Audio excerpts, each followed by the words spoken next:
And then you got up off the couch and you went to bed, and you said that was around midnight. Midnight. And nothing was unusual at that point. So Everything seemed okay. there's actually a piece of I got nightmares in my head, I fear thoughts build up until I can't hear. My mind fills up into a creature, and it haunts me somewhere much deeper.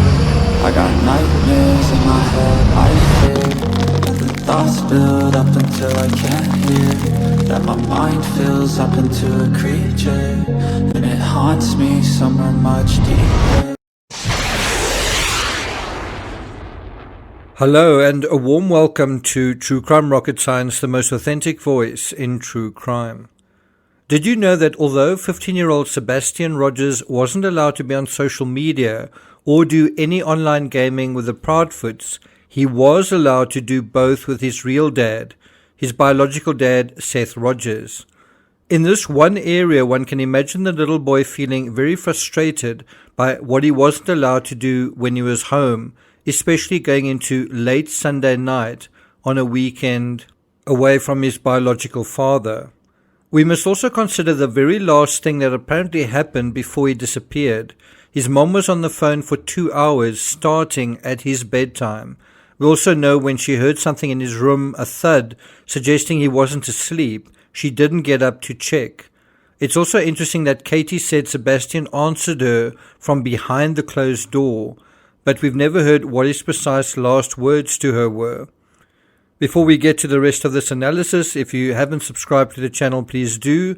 If you find this analysis worthwhile, please like, share, leave a comment.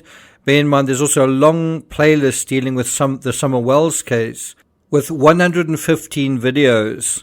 You can also hit the thanks button if you're appreciating this coverage. Okay, so if we splice together these circumstances, the last thing that Sebastian was doing when he was last seen was supposedly going to bed, but his mother also being distracted by a very lengthy phone call, one that was obviously important to her, then you can already see there's something going on there. And then there's also this, the other circumstances, the social media and the gaming embargo at home. And so within that scenario, it is possible that the little boy wanted to go somewhere where he could play.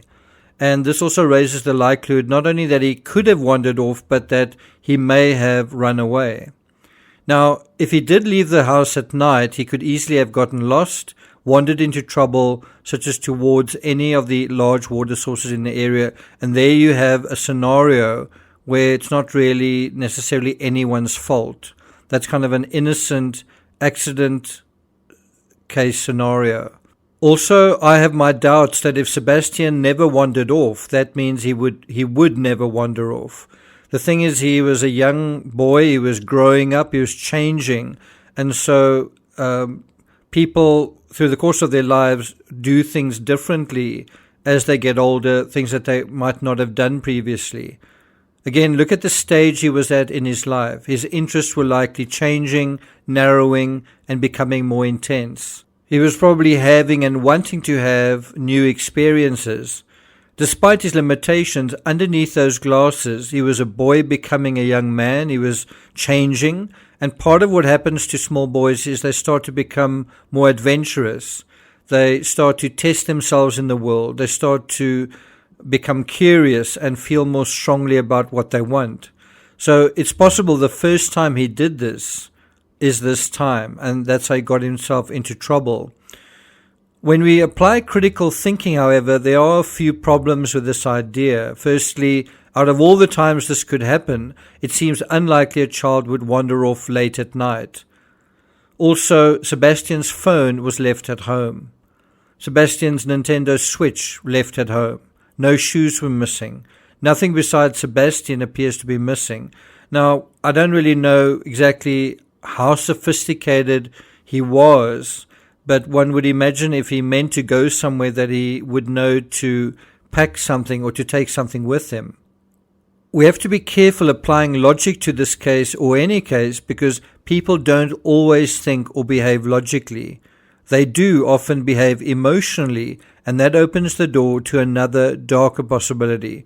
What happens when we examine this case through a sort of emotional prism, an emotional lens? Well, what do we know? We know that his mother and stepfather were on the phone for 2 hours at bedtime. Katie also alludes to there being a little difficulty getting him to bed or certainly asleep. What if Katie wanted to talk to Chris on the phone and Sebastian wouldn't let her? What if he wouldn't settle down? What if he was out in the driveway because Katie had locked him out of the house? And what if it was the strict parent who suggested this? In this scenario, the boy could have wandered off or gotten lost, and the parents could have and would have felt responsible. Perhaps this is how he disappeared. But the fact that he's been missing for 55 days suggests he's been hidden. Now, I have said that bodies in water are hard to find and can sometimes take months or even longer to find. Sometimes they're never found. That is also a possibility here. But as the length of time expands and ticks by, it does seem increasingly as if there's a deliberate effort to conceal, to cover up whatever happened to this little boy, just as there was a deliberate effort to hide away Summer Wells. Both these cases occurred in the same state, Tennessee. In fact, Rogersville, where Summer disappeared, is about as far east from Hendersonville, where Sebastian disappeared, as Chris Proudfoot was from home to the west in Memphis over the fateful weekend in late February. Sebastian's digital life at his dad's, this online aspect, is a way he could have been lured. But there are also problems with the stranger intruder idea. Number 1, no evidence of a break-in. 2, no other signs of disturbance. Number 3, no sounds of a disturbance besides this thud. So I suppose one could say maybe that thud is the vital clue here. Also, would an autistic teenager scream if an intruder entered his bedroom? There's no evidence of that besides a thud that Katie heard. What was that thud? Number 4, as far as we know, the digital breadcrumbs, that aspect has been investigated and there are no leads in that particular area. All of this brings us back to the original question. How likely is an accident in this scenario? How likely is anything? How likely is this scenario over that scenario?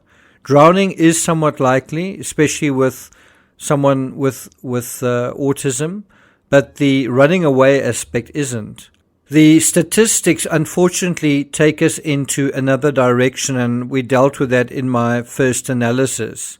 It's hard thus far in this case, not to gravitate back to what those statistics suggest.